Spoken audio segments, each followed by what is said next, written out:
Good morning. Happy Thursday. I mean, big chunk yesterday of Amadeus, and I may continue to go back onto that because it's great to hear Mozart's music. It's also a great plot and great themes, big themes for all of us artists to think about. So all that stuff. So hope you enjoyed that. Can't wait to show you your results for Amadeus tomorrow. So that'll be good.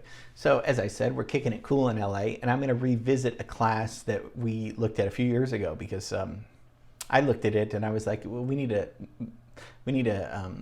take a look back about this great building that was studio that was there. That's, of course, as we're going to see now, just a mini market. And so we're going to look at Gold Star Studios again.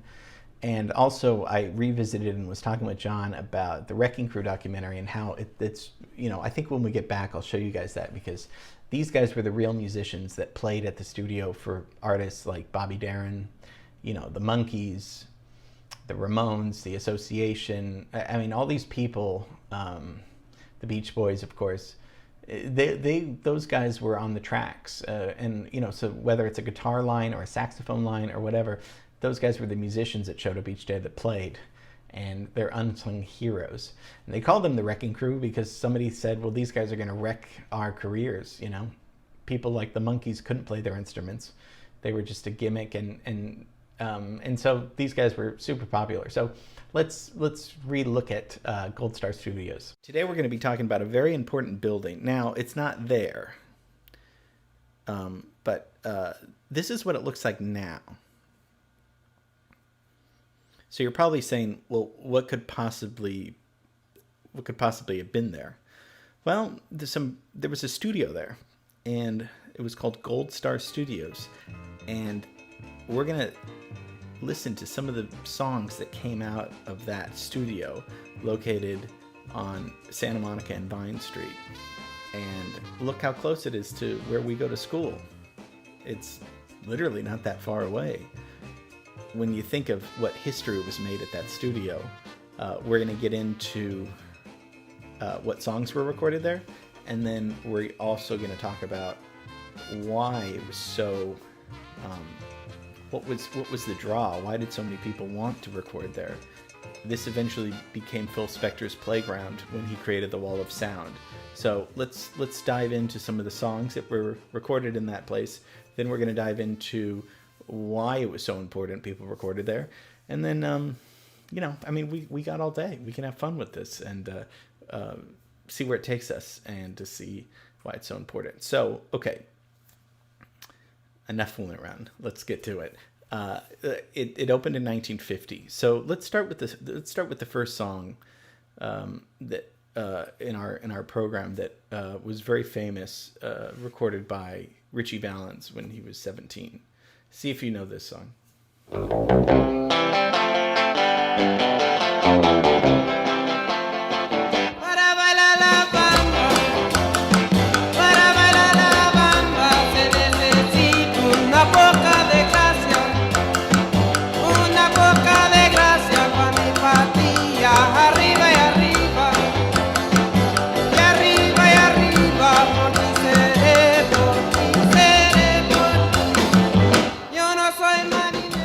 Just a teenager, and he died shortly after that, but very famous song, right?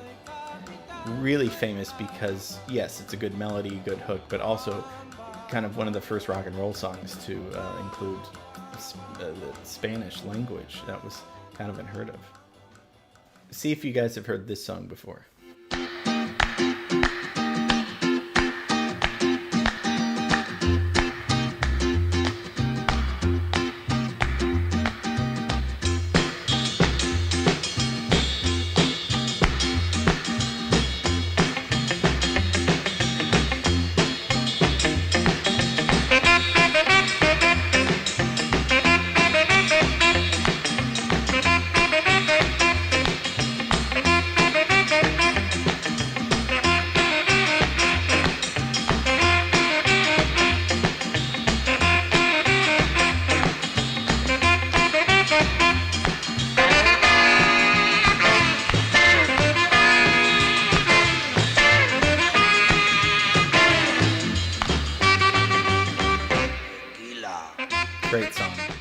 Tori Jackson used that to dance to at one of the performance showcase concerts.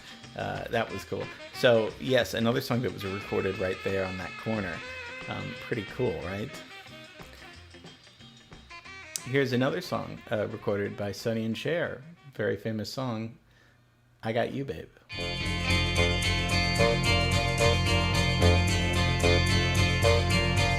They say we're young and we don't know. We won't find out until we grow. Well, I don't know if all that's true, 'cause you got me, baby, I got you.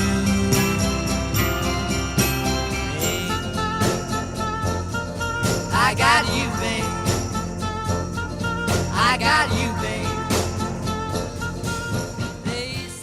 So in the early 60s, Phil Spector starts hanging out at this studio. Now, Phil Spector is, some may remember him or think of him as a murderer, but before he did that, he was very important in the music business as a songwriter and most importantly as a producer for such songs as with the Ronettes, like this song, which is one of my favorites.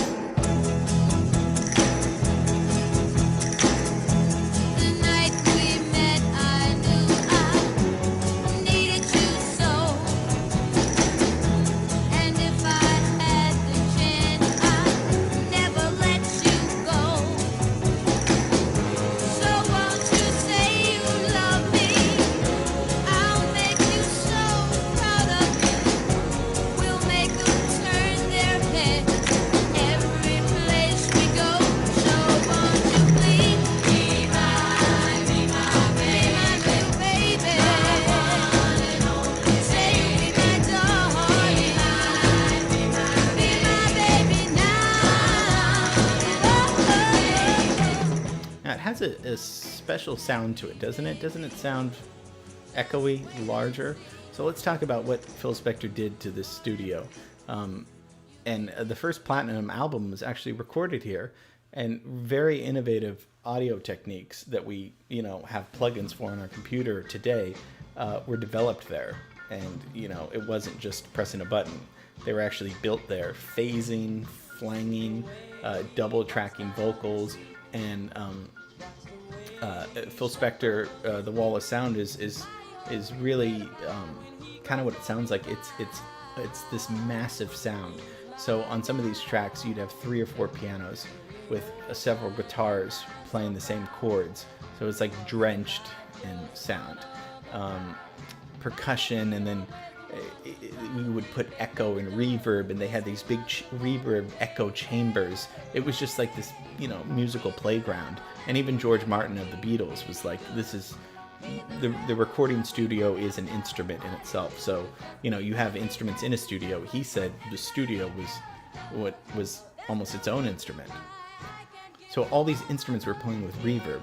There could be 3 bass players, 3 guitarists, string section, brass section, and there's a great documentary called The Wrecking Crew about all the studio musicians that played the instruments on a lot of these songs, because of course artists, like Sonny and Cher and other people, even the Beach Boys, didn't play their own instruments or didn't play them well enough to be on the recording that we, that would last forever, that we know today.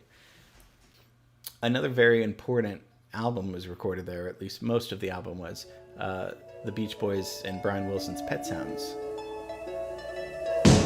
Wouldn't it be nice if we were older, then we wouldn't have to wait so long? And wouldn't it be nice to live together in the kind of world where we belong? No, it's gonna make it that much better when we can say goodnight and stay together. Wouldn't it be cool? I mean, we kind of knew it was in Hollywood, but I didn't know it was right on that corner, so close to us. So, there's a Philly cheesesteak place there now, which is probably for the best. But what a cool part of history. And unfortunately, it's not there anymore because it got burned down. It burned down. So I think that was in like '84 or something like that, which was the year I was born. But let's not make this about me again. So Gold Star Studios, right in Hollywood. It's not there, but if you're ever in the neighborhood on Vine in Santa Monica, give it a little wave and say thanks for the memories. Thanks for all of these wonderful songs that were recorded there that we still sing in our cars today. So I hope you enjoyed that. That was me being a little bit more shy, although I'm still very shy. So yeah, 30 years from 50 to 84. That was like one of the most successful recording studios. And it was very cool to hear that even George Martin thought so. And Phil Spector, genius guy, really thought out of the box. And how cool was it looking at those chambers underneath, the echo chambers underneath the studio? And we looked at that with Capitol Records because they have that too. But we'll look at Capitol another time. But they really changed how music was recorded. But also they had amazing musicians, that were there to play whatever. They could read chord charts. They could read music. They could also not read music and just know exactly what you mean. By probably, like we talked about on Tuesday. Oh, okay, it starts on the 5 chord. Okay, you play the 5, I'll play the bass part. They were orchestrating there. They were making counterpoint there. All these things we can talk about. And this was interesting because 1950, when these studios are here, it's not rock and roll at all, except for Louis Jordan, who's doing this in 1945 that we looked at. Louis Jordan's early rock and roll, but Elvis doesn't come along till 50s. Elvis, Chuck Berry's like 55, 56. So these guys, these studios, this was perfect timing because what you had in 1950 being Crosby, Nat King Cole, singers that were lovely music, but the Wrecking Crew wouldn't have played. You had orchestral players playing previously, at Capitol Records with Frank Sinatra at a big band and all this stuff. You didn't have rock musicians that needed accompaniment. And so I thought that was kind of interesting that the studio happened right at the perfect time where music was shifting from the big singers to, bare bones, rock and roll, Ritchie Valens, stuff like that was going to be coming in where people needed to. People had good songs that the kids wanted to hear, but they needed, real musicians that actually had practiced their whole lives to accompany that. So Gold Star, hope you enjoyed that revisitation of the class, and thanks for a great week. This was terrific, and tomorrow we see your film scoring results for Amadeus. Can't wait for that. Okay, love you, and see you tomorrow. Bye.